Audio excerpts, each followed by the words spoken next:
Hello friends, आज के इस वीडियो में हम सीखेंगे रिप्रेजेंटेशन ऑफ पॉलिनोमियल्स। मतलब कि हम अपने पॉलिनोमियल को रिप्रेजेंट कैसे कर सकते हैं।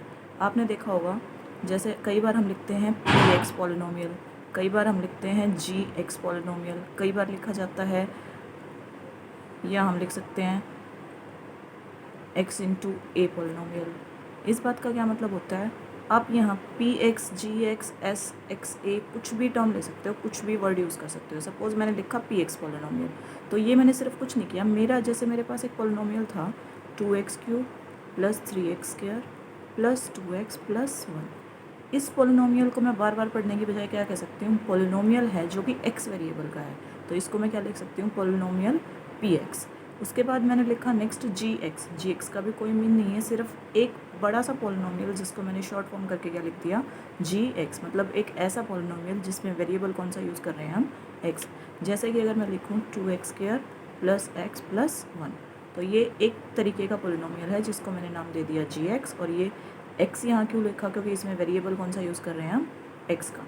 नेक्स्ट है x polynomial in a variable. अब ए वेरिएबल का पॉलिनोमियल हम कैसे लिखेंगे, देखिए अगर मैं लिख दूँ 2a² प्लस 3a प्लस 1, तो इस पॉलिनोमियल में वेरिएबल कौन सा यूज़ कर रहे हैं हम, ए। तो ये पॉलिनोमियल हो गया एक्स ए। आप अपनी मर्ज़ी से यहाँ कुछ भी यूज़ कर सकते हैं। मैंने लिखा पी एक्स, आप एम एक्स, आप ए एक्स, आप बी एक्स, आप सी एक्स, आप कुछ भी यूज़ कर सकते हैं। बस आपको एक बात ध्यान रखनी होगी कि जो भी हम वेरिएबल यूज़ कर रहे हैं उसी को हम अपने पॉलिनोमियल का नाम ना दें, उससे हमारे लिए कन्फ्यूज़न क्रिएट हो सकती है।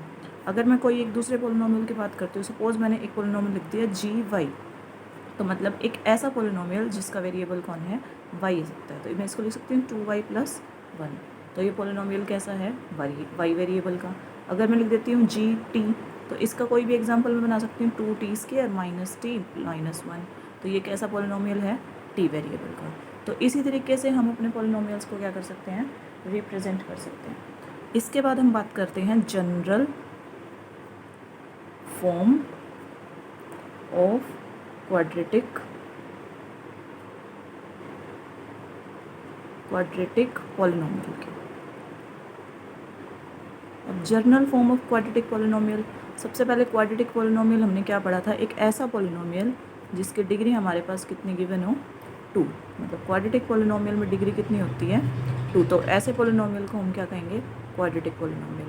अब journal form of quadratic polynomial होती है ax² plus bx plus c। ये हमारे पॉलिनोमियल की जर्नल फॉर्म होती है। इस पॉलिनोमियल में हम a, b और c, ये तीनों नंबर्स क्या हो जाएंगे, कांस्टेंट हो जाएंगे। अगर कोफिशिएंट की बात करूँ तो x² का कोफिशिएंट कौन होगा, a होगा, x का कोफिशिएंट कौन होगा, b होगा, और हमारी कांस्टेंट टर्म कौन सी होगी, c होगी। अब अगर मैं अपनी journal form of quadratic polynomial को और हमारे गिवन पॉलिनोमियल को कंपेयर करती हूँ, तो मैं क्या फाइंड आउट करूँगी, यहाँ पे a की वैल्यू कितनी है 2, b की वैल्यू कितनी है 1 और c की वैल्यू कितनी है 1। तो इस तरीके से हम अपने a, b और c को क्या कर सकते हैं, कंपेयर कर सकते हैं। अब अगर मैंने लिख दिया 3x² माइनस 2x माइनस 1, अब मुझे अपने इस क्वाड्रेटिक पॉलिनोमियल को अपनी जर्नल फॉर्म से कंपेयर करना है। तो मेरे पास वैल्यूज़ कौन कौन सी आ जाएंगी, a की वैल्यू आएगी 3, b की वैल्यू आएगी -2 और c की वैल्यू क्या आएगी -1। हमें हमेशा एक बात का ध्यान रखना है कि हमें अपने कोफिशिएंट के जो साइन है वो उनके साथ साथ लेके चलना है। जैसे -2x में x का कोफिशिएंट कौन है, -2, जिसको हमने कंपेयर कर लिया b से, तो हमारी b की वैल्यू क्या हो जाएगी -2। हमारा c कौन है -1, तो हमारे c की वैल्यू क्या हो जाएगी -1। इस तरीके से अगर मैं एक और एग्जांपल लेके देखूँ तो मैं लिख सकती हूँ 2x² माइनस x प्लस 1। इस केस में हमारा जो a है, a को मैं किससे कंपेयर करूँगी, -2 से, तो a की वैल्यू कौन आ जाएगी -2। b को किसके साथ लिख सकते हैं, x के साथ, तो x की वैल्यू कितनी है, कोफिशिएंट कौन है -1, और c कौन हो जाएगा, हमारा 1 हो जाएगा। तो ये थी हमारे पॉलिनोमियल की जर्नल फॉर्म। तो अब नेक्स्ट हम देखेंगे values of polynomial at a given point. हमें किसी भी पॉइंट पे अगर अपने पॉलिनोमियल की वैल्यू फाइंड आउट करनी है तो हम कैसे करेंगे। पॉलिनोमियल की वैल्यू फाइंड आउट करने का क्या मतलब है, देखिए if P x is a polynomial in x, अगर हमारे पास पी एक्स एक पॉलिनोमियल है एक्स वेरिएबल का, and if A is any real number, और उसके अलावा ए कोई भी रियल नंबर है, रियल नंबर मीन्स 1 2 3 -1 -2 कुछ भी हो सकता है, तो वैल्यू ऑफ पॉलिनोमियल हम कैसे निकालेंगे? अपने पॉलिनोमियल में x के प्लेस पे a पुट करके जो हमारी वैल्यू आएगी उसे हम कहेंगे value of polynomial x at point a।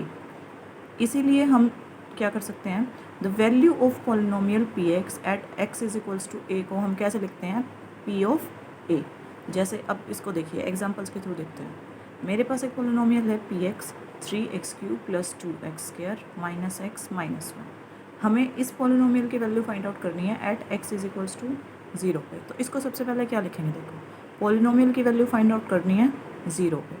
तो अब हमारी स्टेटमेंट क्या कह रही थी, by putting x is equals to a in polynomial px। तो जहाँ जहाँ हमारे पास x था पॉलिनोमियल में, वहाँ वहाँ हमने क्या डालना था, a डालना था। और अब यहाँ a के प्लेस पे हमें गिवन है 0।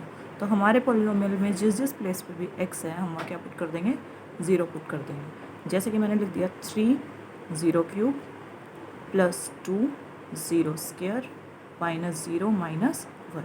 अब इसको अगर मैं सॉल्व करूँ, 0 का क्यूब कितना हो जाएगा, 0। तो 3 × 0 + 2 × 0 -0 -1। तो 0 + 0 -0 -1, इन सबको सॉल्व करके आंसर आ गया -1। तो हमारा जो पॉलिनोमियल पी एक्स था उसकी value at x is equals to 0 पे कितनी आई, -1 आई। इसी तरीके से दूसरा एग्जांपल देखते हैं। अगर हमारे पास पॉलिनोमियल है y वेरिएबल का, जो हमें गिवन है 2y² - y + 1।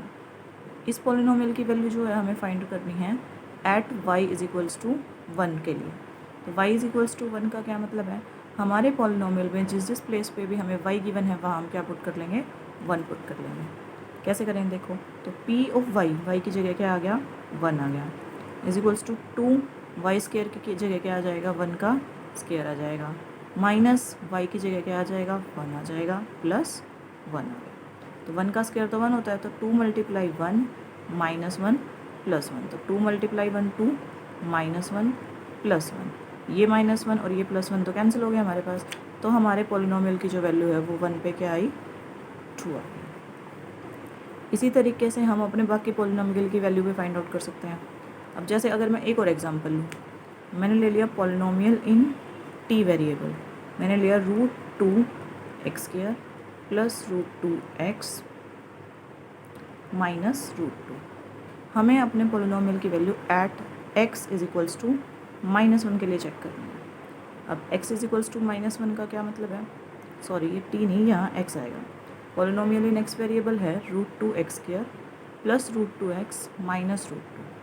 और इस पॉलिनोमियल की value x is equals to -1 के लिए चेक करनी है। तो कैसे करेंगे, जिस जिस प्लेस पे भी x है वहाँ क्या पुट करेंगे, हम -1 डाल लेंगे। इसके बाद क्या हो जाएगा, p -1 इज इक्वल्स टू √2 -1 का होल स्क्वायर + √2, इसके ब्रैकेट में क्या लिखेंगे, -1 -√2। अब इसका जो आंसर आएगा वो क्या आएगा, √2 × 1, इस ये वाला माइनस इस वाले प्लस की जगह आएगा तो -√2, अगला भी आ गया -√2। जब √2 की मल्टीप्लाई 1 से होगी तो √2 -√2 -√2। तो √2 और √2 क्या हो गया, हमारे कैंसिल हो गए। तो हमारा आंसर कितना आ गया, -√2। तो हमारे पॉलिनोमियल की value at x is equals to -1 के लिए क्या आ गई, -√2। तो इसी तरीके से हम अपने किसी भी पॉलिनोमियल की वैल्यू किसी भी गिवन पॉइंट पे फाइंड कर सकते हैं। तो अब हम अपने पॉलिनोमियल्स की वैल्यू कुछ और पॉइंट्स पे फाइंड आउट करेंगे। जैसे सबसे पहले हमें गिवन है पॉलिनोमियल 2x² + x - 1। इस पॉलिनोमियल की वैल्यू हमने at x is equals to 0 और x इज इक्वल्स टू -1 के लिए फाइंड आउट करनी है। तो हमें इसमें भी कुछ नहीं करना, एक बार अपने x की प्लेस पे 0 डालना है, एक बार अपने x के प्लेस पे 1 डालना है। जैसे अगर मैं सबसे पहले सपोज़ ये मेरा एक पॉलिनोमियल है px, तो px पॉलिनोमियल है तो मैं इसको लिख सकती हूँ 2x² + x - 1। अब x हमें वैल्यू कौन से पॉइंट पे फाइंड आउट करनी है, 0 पे। तो x की वैल्यू क्या हो जाएगी, 0। तो p0 कैसे निकालेंगे, 2 × 0² + 0 - 1। तो 2 × 0 0 + 0 - 1। तो इस पॉलिनोमियल की वैल्यू क्या आ जाएगी हमारे लिए, -1। अब इसी तरीके से अगर हमने at x is equals to 1 पे चेक करनी हो तो क्या करेंगे, सबसे पहले पॉलिनोमियल की वैल्यू 1 के लिए फाइंड आउट करनी है। तो क्या बन जाएगी 2 1 square plus 1 minus 1। 2 into 1 square तो कितना हो जाएगा 2 प्लस 1 माइनस 1, 1 और 1 कैंसिल हो गए तो हमारा आंसर कितना आ जाएगा 2। तो पॉलिनोमियल जब हमने 0 डाला था तो उसके लिए वैल्यू आई थी -1। जब हमने पॉलिनोमियल में वैल्यू 1 के लिए चेक की थी तो हमारा कितना आंसर आया 2 आएगा। अब सेम इसी तरीके से नेक्स्ट पॉलिनोमियल गिवन है -3x स्क्वायर -3x प्लस 6। इसमें एक बार तो x की वैल्यू 0 पे चेक करनी है, एक बार वैल्यू -1 के लिए चेक करनी है। तो मैंने मान लिया ये मेरा पॉलिनोमियल है x वेरिएबल का, -3x स्क्वायर -3x प्लस 6। अब इसमें भी क्या करना है, जहाँ जहाँ भी हमारा x गिवन है वहाँ हम क्या रख लेंगे 0 रख लेंगे। तो -3 0 स्क्वायर -3 0 प्लस 6। तो -3 इंटू 0 -0 प्लस 6। तो 0 -0 प्लस 6। तो आंसर कितना आ गया 0 आ गया। 0 कब आया, जब हमने अपने पॉलिनोमियल की वैल्यू 0 के लिए चेक की थी। अब नेक्स्ट गिवन है पॉलिनोमियल की value x is equals to -1 के लिए चेक करेंगे। तो क्या आ जाएगा, जिस प्लेस पे भी x है वहाँ हम क्या रख लेंगे -1 रख लेंगे। ये क्या बन जाएगा -3 -1 स्क्वायर -3 -1 प्लस 6। -3 और -1 को करेंगे तो -3 इंटू 1 +3 प्लस 6। तो -3 प्लस 3 प्लस 6। तो -3 और +3 क्या हो गए कैंसिल। तो पॉलिनोमियल की वैल्यू -1 के लिए कितनी आ गई हमारे पास 6 आ गई। तो जब हमने 0 के लिए चेक करी थी तो भी वैल्यू 6 आई थी, और जब हमने -3 के लिए चेक करी -1 के लिए चेक करी तो भी हमारे पास क्या आई 0 आई 6 आई सॉरी। अब हमारे पास एक पॉलिनोमियल गिवन है बाइक्वाड्रेटिक पॉलिनोमियल। बाइक्वाड्रेटिक क्यों, क्योंकि इसकी डिग्री कितनी है 4। इसकी वैल्यू हमें चेक करनी है at x is equals to 2 के लिए। तो इसको अब कैसे करेंगे, polynomial at x is equals to 2। तो जिस प्लेस पे भी x है वहाँ रख लेंगे 2। अब क्या किया मैंने -2 2 raise to the power 4 +3 2 raise to the power 3 -2 2 का स्क्वायर -2 -4। तो 2 रेज़ टू द पावर 4 कैसे निकालेंगे, 2 रेज़ टू द पावर 4 कैसे फाइंड आउट करते हैं 2 मल्टीप्लाई 2 मल्टीप्लाई 2 मल्टीप्लाई 2 2 टू ज़ा 4 4 टू ज़ा 8 एंड 8 टू ज़ा 16। तो 2 रेज़ टू द पावर 4 कितना आ गया 16 आ गया। तो -2 multiply 16 plus 3 2 raise to the power 3 कैसे चेक करेंगे 2 मल्टीप्लाई 2 मल्टीप्लाई 2 2 टू ज़ा 4 4 टू ज़ा 8। ये कितना आ गया यहाँ से 8 3 मल्टीप्लाई 8 -2 ऐसे 2 रेज़ टू द पावर 2 मतलब 2 इंटू 2 4 -2 -4। अब -2 और 16 की जब मल्टीप्लाई करी तो कितना आ गया -32 प्लस 3 इंटू 8 24 -8 -6। अब हम क्या करेंगे, इनको ऐड करेंगे। तो -32 प्लस 28 -24 -8 कितना हो गया हमारे पास 16 -6। अब 32 -32 प्लस 16 कितना आ जाएगा -16 -6। तो आंसर कितना आ गया हमारे पास -22। तो जब हमने अपने बाइक्वाड्रेटिक पॉलिनोमियल की value x is equals to 2 के लिए चेक करें तो हमारा आंसर कितना आ जाएगा -2। तो इसी तरीके से हमारे पास बेशक से कोई भी पॉलिनोमियल गिवन हो, अगर हमें उसकी वैल्यू किसी भी पॉइंट पे चेक करनी है तो हमें सिर्फ क्या करना है, जिस पॉइंट पे चेक करनी है उसको उसके वेरिएबल के प्लेस पे रख देना है, फिर उसको फर्दर सॉल्व कर लेना है। तो आज की वीडियो में बस इतना ही पढ़ेंगे। आगे आने वाली वीडियोज़ में आपको पॉलिनोमियल से रिलेटेड और बेसिक कंसेप्ट्स और ज़्यादा क्वेश्चंस देखने को मिलेंगे। आज के लिए थैंक यू।